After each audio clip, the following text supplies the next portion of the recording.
Allora Giovanna Negro, partiamo un po' con quali sono state le problematiche, che cosa ne è emerso e se avete qualcosa da ridire o meno sulle osservazioni fatte. Io sarei piuttosto lapidaria. Lapidario, vediamo. Nel senso che direi, spero che il governo la impugni per discrepanze. Addirittura? Per discrepanze nel territorio e per un contenuto che non è un contenuto. Cosa vuol dire allora? Cioè, spieghiamo bene perché abbiamo detto ci sono sono 9 territori USL di serie di cui... A e territori di serie B. Semplicemente, se pensiamo alla... premetto che io sono un operatore sanitario, quindi qualcosa di quel mondo lo vivo e mi riporto nei miei colleghi che attualmente stanno lavorando. Poi mi viene anche da sorridere quando nell'intervento di Barisot, e non per togliere, per carità, non per... quando mi parla di uffici tecnici, quando mi parla di uffici legali, quando mi parla di informatica, quando mi parla di acquisti centralizzati, sono tutte realtà. Scusate, gli uffici tecnici rimangono dove sono. Gli uffici legali, ce l'ha spiegato benissimo in commissione, rimangono dove sono perché per il personale devono rimanere dove sono. Chiaro? E quindi non abbiamo nessuna riduzione del territorio. Per l'informatica tutte le ULS fanno parte di uno stesso consorzio e per la centrale unica di committenza c'è già. Ma di cosa stiamo parlando? Se poi mi parla del comitato di direttori, siamo stati noi a volerlo, perché altrimenti non c'era una persona sola al comando. Poi se questo è relativo all'azienda zero che avrebbe certo, che è la prima parte che abbiamo passato 3 mesi da giugno ad agosto nella discussione, una discussione che era aperta ed era costruttiva.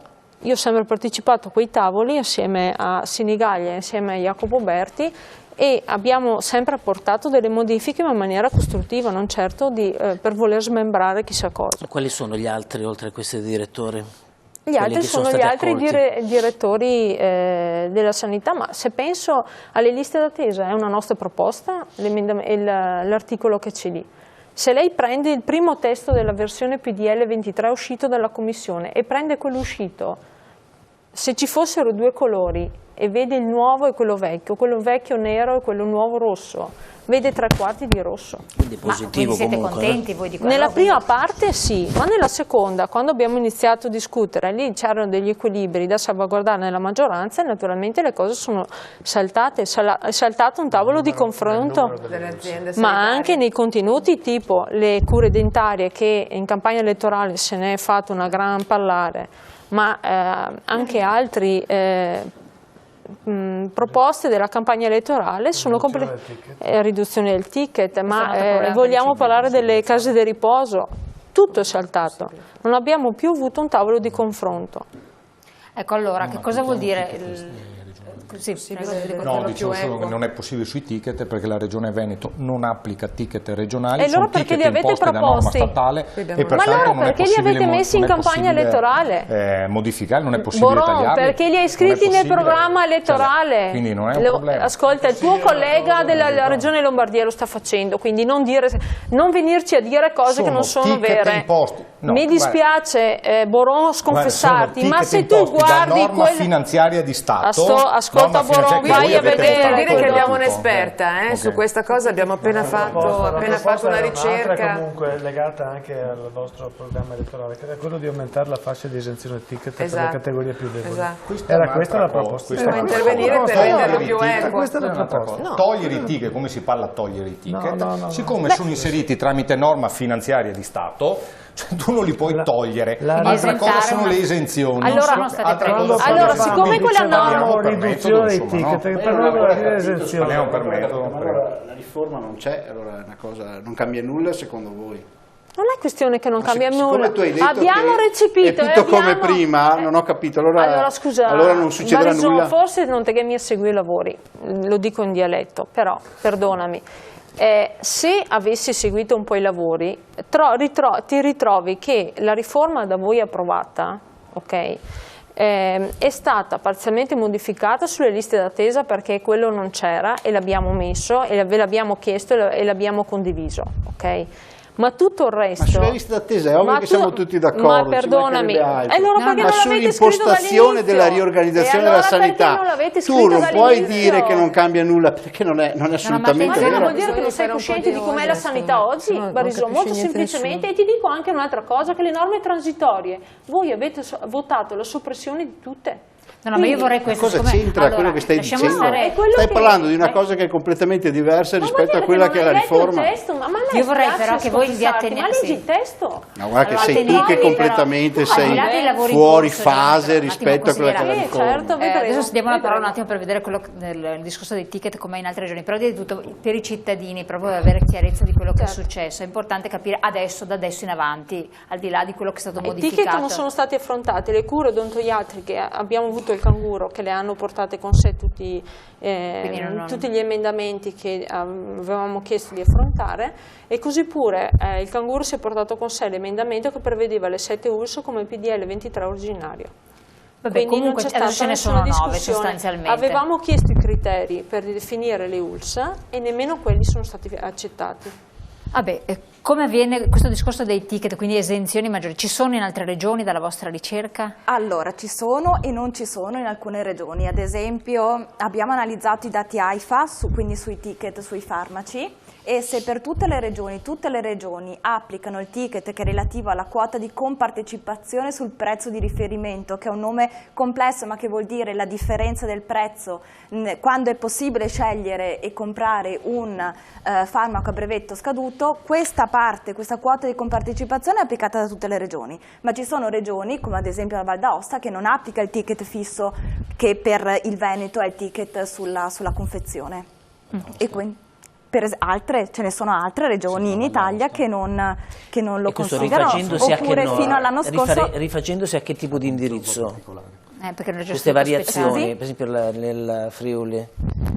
Abbiamo delle variazioni a livello nazionale estremamente forti. Eccetto le regioni a statuto speciale che sono un po' un problema, una spina nel fianco per tante cose. Assolutamente sì, però ad esempio abbiamo regioni come sicuramente più piccole, però i dati sulla spesa pro capite, dati AIFA, mostrano una forbice che va dai 12 euro pro capite ai 36 della Campania. Quindi sono dati oggettivi che dimostrano una forbice estremamente elevata. Quindi significa che ogni regione può legiferare in maniera differente. Esattamente, e soprattutto molto varia riguardo le esenzioni. Per cui il regime delle esenzioni è estremamente variegato. Non dirmi che non si può, dai, cazzo. Però possiamo fare ordine, perché sennò...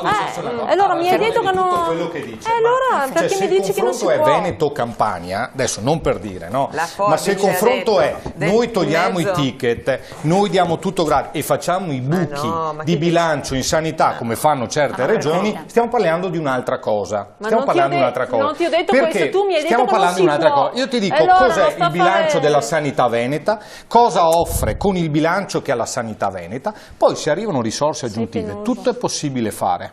Tutto è possibile fare, però bisogna decidere dove mettere le risorse e cosa fare, se togliere i ticket e non dare certi altri servizi, oppure magari se lo Stato concede qualche risorsa in più. Adesso sembrerebbe si può dire che a parità di risorse si può rendere il sistema più equo? Questo è possibile? Questo secondo me è possibile, perché poi se andiamo a verificare... Sì, questo è possibile. Mi dica dove non è equo? È equo nel senso che noi abbiamo l'applicazione dei ticket uguali per tutti, da altre parti invece è legato all'ISEE ad esempio, per anche qui l'esenzione è sull'ISEE. No, c'è anche sull'ISEE. No, anche sull'ISEE c'è l'esenzione, sotto una certa fascia non lo paghi ad esempio. Sui farmaci era sull'ISEE fino al 2011, dopodiché è stata cambiata la normativa. Ma sulle visite ad esempio è sull'ISEE, sotto una certa soglia non le paghi. Vabbè. Sui farmaci sul reddito comunque è diverso. La questione ticket è rimasta che è un po' una questione. Una domanda, scusate, fate fare la domanda che adesso vediamo cosa risponde. Secondo me ci perdiamo, no? Nel senso che io sono venuta qui circa un anno fa, no? Forse un po' meno, no? A discutere appunto della DPL 23 in cui noi eravamo appunto come organizzazioni sindacali unitariamente, contestavamo l'idea di un processo di accentramento fortissimo che vedevamo in quella proposta. Adesso a un anno di distanza quel DPL che doveva per l'appunto essere diciamo, un contenitore che doveva normare le relazioni e la governance, come si dice adesso per tradurla, i rapporti fra le varie aziende sanitarie nel territorio, fra la sanità regionale, le aziende, i comuni, eccetera, è stato radicalmente cambiato, perché a fronte di una discussione che è intervenuta in Consiglio regionale da un lato, a fronte, che è stata fortissima come abbiamo visto, insomma è durata tanto, 4 mesi intensi come si diceva prima, a fronte del fatto che nelle audizioni che ci sono state in 5ª Commissione moltissime organizzazioni hanno espresso dissenso, noi per prime, e ripeto, come organizzazioni sindacali unitariamente, in cui appunto dicevamo che non c'era bisogno di accentrare così i poteri e il sistema, ma semmai c'era la necessità di rendere più efficace, oltre che più equo, il nostro sistema sociosanitario regionale, che aveva bisogno di essere applicato, perché a me la cosa che francamente preme è: certo, se è possibile fare massa critica, risparmiare, no? Ma la cosa che mi interessa di più in rappresentanza dei cittadini e dei nostri iscritti è: ma la qualità dei servizi, ma gli obiettivi che c'erano dentro il piano sociosanitario approvato nel 2012, che peraltro sta per scadere, no? In questo periodo, che dovremmo, a fronte di un'analisi di quello che sta succedendo, provare a rinnovarlo. Cos'è che non Quindi funziona? la domanda qual è? Ma lei è contenta del fatto che le vostre istanze siano state recepite? No, aspetta che finisce la domanda, perché poi voglio sentire la risposta. Perché dalle mie analisi, più che un processo di accentramento, io sentivo l'esigenza come organizzazione sindacale di applicare quella roba lì, e una volta applicata dire: funziona, non funziona, l'abbiamo reso più equo, no? Vediamo cosa rispondono loro. Però Elena, allora, io volevo partire da qua. Però mi faccia capire. No, allora non si è capito. Va bene. No, non ho capito io. No. Vai. Ho capito, non si spiega, non ho capito io. Voglio capire, ma voi siete contenti del fatto che alcune istanze siano state recepite? Moltissimo. Qui, per esempio, il ruolo, io non l'ho letto tutto, perché adesso... Vuol dire avete fatto un lavoro io ho visto questo qui cancellato, non cancellato, ma mi diceva prima il capogruppo che insomma oggi è stata pubblicato, purtroppo non vengo da un'altra parte, non ho fatto in tempo. Ma magari non tutto, però insomma. No, io l'ho trovato su Facebook, pensa te, su un sito in internet, andando a cercare, perché ero andata sul sito della regione e non l'ho trovato, ho digitato Sinigaglia, non mi ricordo, e l'ho beccato, ho fatto così.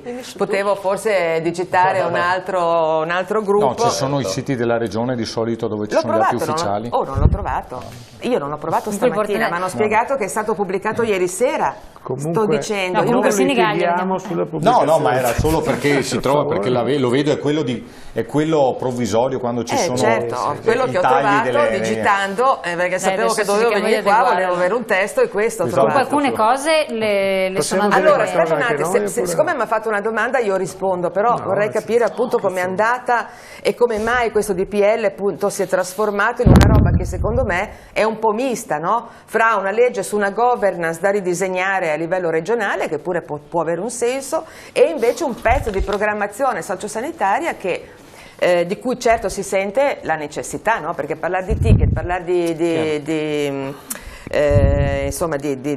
alcune cose, medici di aggregazione, dei medici di medicina generale integrata, eccetera, eccetera, per me è parlare di piano sociosanitario. Esatto. Adesso, non abbiamo dubbi su questo. Ecco, però lei mi chiedeva cosa c'è di migliorativo. Io per esempio, stando alla governance, qui ritrovo il pezzo che riguarda i sindaci. Il ruolo dei sindaci, che prima non c'era.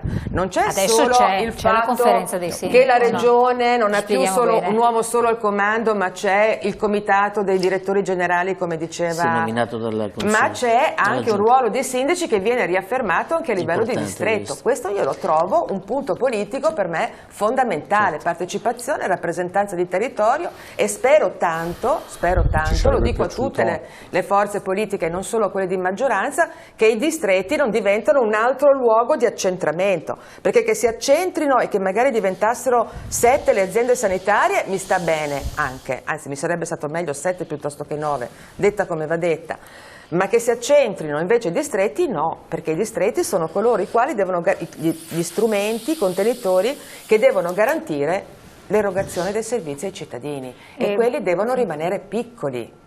Però qui ci sono e c'è anche una rappresentanza istituzionale. Perché che io nicchiava trovo sui positivo. sindaci? Io voglio capire per quando diceva sindaci, Boron nicchiava? No, nicchiavo più che altro per una cosa, perché bisogna mettere in ordine le fasi, altrimenti non si capisce.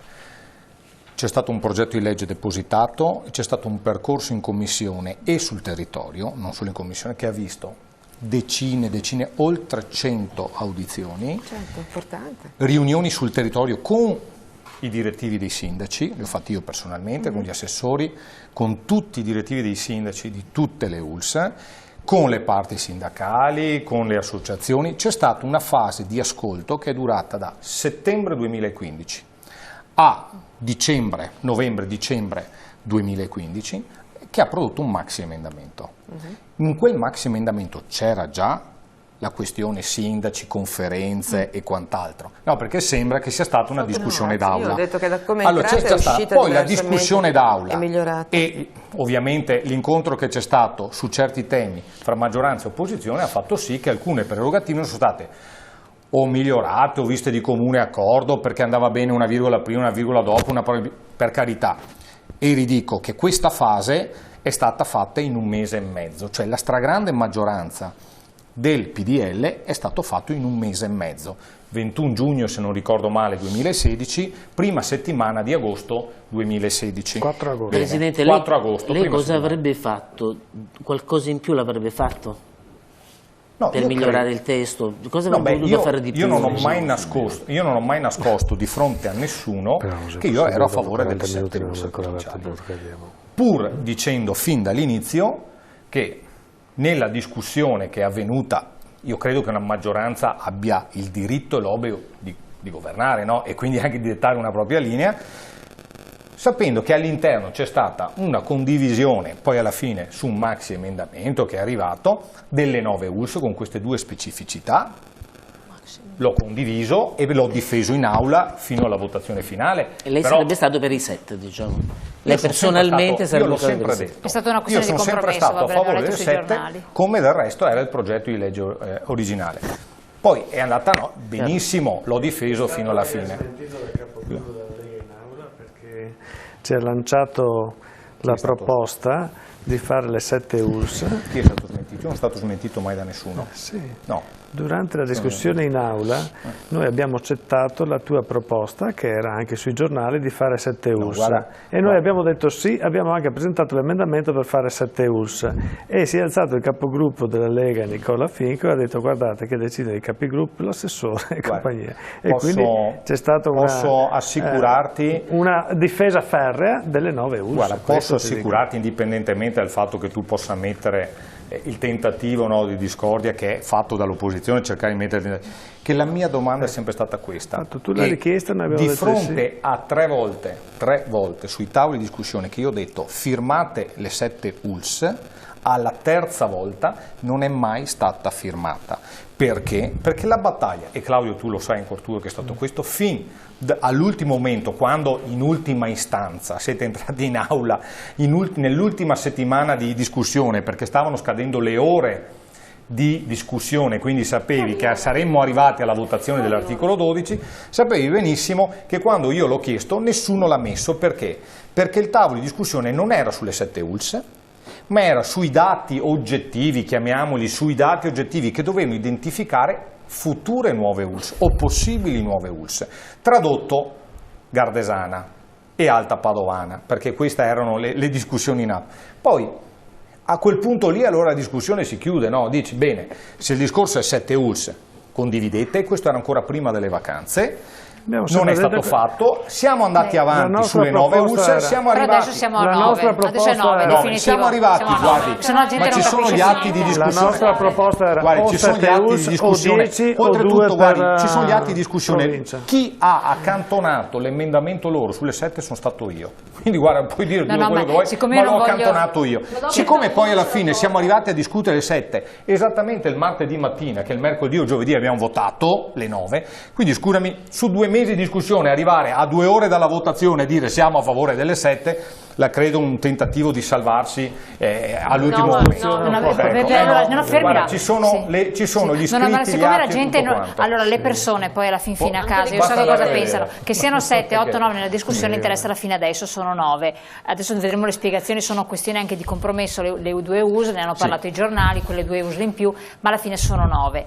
Sono sufficienti, soddisferanno le esigenze del territorio, ci saranno dei problemi? Io chiedo adesso a voi, parliamo da Jacopo Berti, oppure le persone potrebbero risentirne di questo, a lavori ultimati, quando ci saranno i mesi di adeguamento, perché questo è il timore delle persone. Io voglio guardare concretamente la cosa, immagino i lavori vostri, i compromessi raggiunti, gli accordi che sono difficili da fare, ma alla fine siamo al risultato finale, giusto? Al di là che non venga impugnato il tutto, ma queste sono ragioni.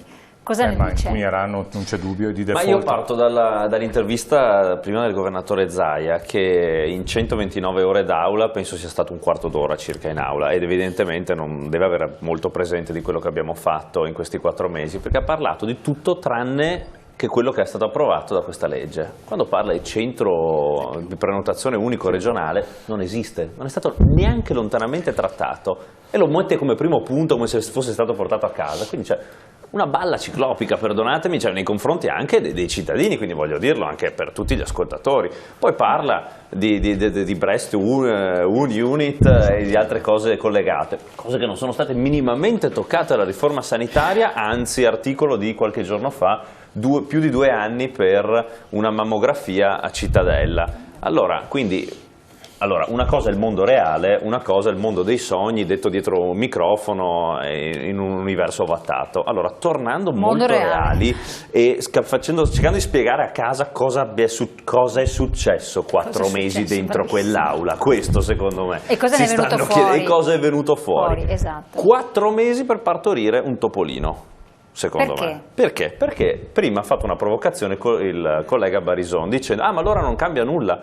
Secondo me non cambierà nulla, perché essendo una norma, un tecnicismo a invarianza finanziaria, paroloni per dire cosa? Che non cambia niente dal punto di vista dei soldi. Quindi non ci saranno nuove assunzioni, quindi io mi chiedo come si fanno a snellire i procedimenti, dato che, come giustamente veniva ricordato prima, tutti i vantaggi elencati sono tutti già presenti. Centro unico di acquisti regionale c'è già, si chiama CRAS, Coordinamento Regionale Acquisti Sanitari. C'è già. Sono 12 persone in un ufficio, facciamoli lavorare meglio. Che professionalmente saranno dei grandi lavoratori, ma la politica inizia a far funzionare bene quello che c'è.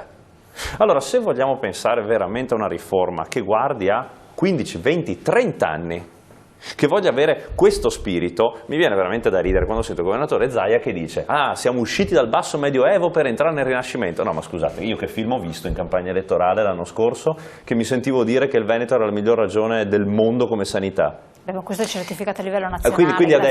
Quindi adesso era il basso medioevo. Posso fare una domanda? Sono un attimo disorientato. Posso fare una domanda? Ecco, in merito... Poi le lascio la domanda. Sì.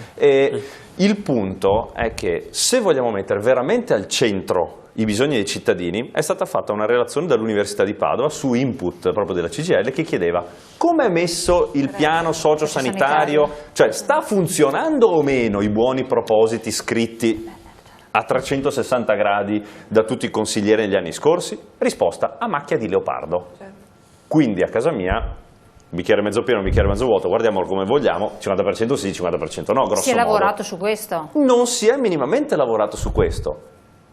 Abbiamo dato una pittura di bianco, una mano di vernice, cambiato tutto per non cambiare nulla. È sconfortante. Posso fare... Sì, è sconfortante perché alla fine, all'atto pratico, non avverranno.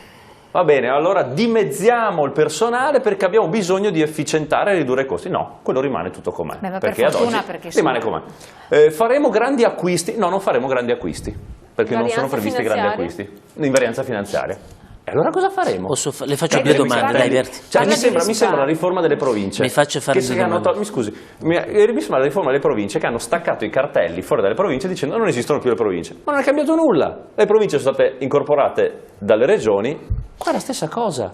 Non abbiamo cambiato nulla. Nulla, è rimasto tutto uguale. 4 mesi e mezzo per fare cosa? Per dire che c'hanno degli uffici che c'erano già, gli cambiamo il nome e adesso funzioneranno? Allora, l'obiettivo della politica, e adesso arrivo a lei, è prima di tutto, secondo me, a mio parere, far funzionare quello che c'è e poi pensare in prospettiva, domiciliarietà, stare vicino al cittadino, iniziare a far funzionare quelle macchie di leopardo che adesso sono sparse. Iniziamo a dare attuazione a cose già dette, già fatte. Fatto questo, potremo pensare a grandi futuri. E richiedo per cortesia al governatore Zaia di non abbindolare i veneti dicendo cose che di cui non abbiamo nemmeno parlato. Allora, le domande sono due, sempre velocissime. La prima, se voi durante la discussione in aula avete fatto sicuramente delle proposte, se sono state approvate, accettate delle proposte, magari se ne indica qualcuna che è stata approvata, che è stata recepita dalla maggioranza. E l'altra è perché la norma, il progetto indica la necessità, l'opportunità di recuperare anche risorse umane che sono in ambito regionale, mobilità, forze lavoro che non hanno in questo momento un'occupazione. Quindi in teoria sembrerebbe che questa nuova riorganizzazione vada a creare nuove opportunità di lavoro. Voglio sapere cosa ne pensa per queste due. Primo, un controllo molto più specifico. Abbiamo ottenuto l'ampliamento e la creazione, quindi il rafforzamento di un ente di controllo. Un ente di controllo all'interno della stessa sanità è già presente, è stato potenziato, sono stati aumentati i suoi poteri e le sue capacità, perché è stato giustamente detto prima. Il problema numero uno forse nella sanità, ma non lo diciamo certo noi oggi, sono gli sprechi, i disguidi, il malfunzionamento. Quello che la gente diceva. Quello che la gente dice, quello che prima abbiamo ascoltato i cittadini, Vox Populi, Vox Dei. E quindi abbiamo cercato di fare il nostro 1% e di ampliare qualcosa che oggi prevede 4 persone e dire, beh, insomma in 4 sono un po' pochini per controllare 8 miliardi e mezzo di euro di questi appalti che vengono gestiti e tutti i rapporti amministrativi più i milioni del sociale. Quindi questo abbiamo dato questo apporto. Ringraziamo la maggioranza che ha ascoltato queste richieste, che non sono richieste nostre, sono dei cittadini, le abbiamo sentito, e quindi questo secondo me è stato veramente una delle pietre angolari su cui è stato costruito un nuovo progetto di legge. La seconda questione, il recupero delle risorse umane. Il recupero delle risorse umane è solamente uno spostamento, perché sono già persone che sono già assunte, sono già tutte in regione, quindi non è che vengono presi i cervelli extraterrestri e messi a lavorare nella sanità veneta, sono persone che sono capacissime, che sono molto preparate, ma che sono già presenti all'interno del tessuto e vengono riallocate, spostate, però ripeto, mi sembra non va a generare nuova occupazione, per intenderci. Prego? Non va a generare nuova occupazione. No. No, anzi, non si devono toccare i soldi. Torniamo su questi argomenti, sentiamo ancora quali altri sono i problemi che percepisce la gente. Pubblicità, pochi secondi, siamo sempre con voi.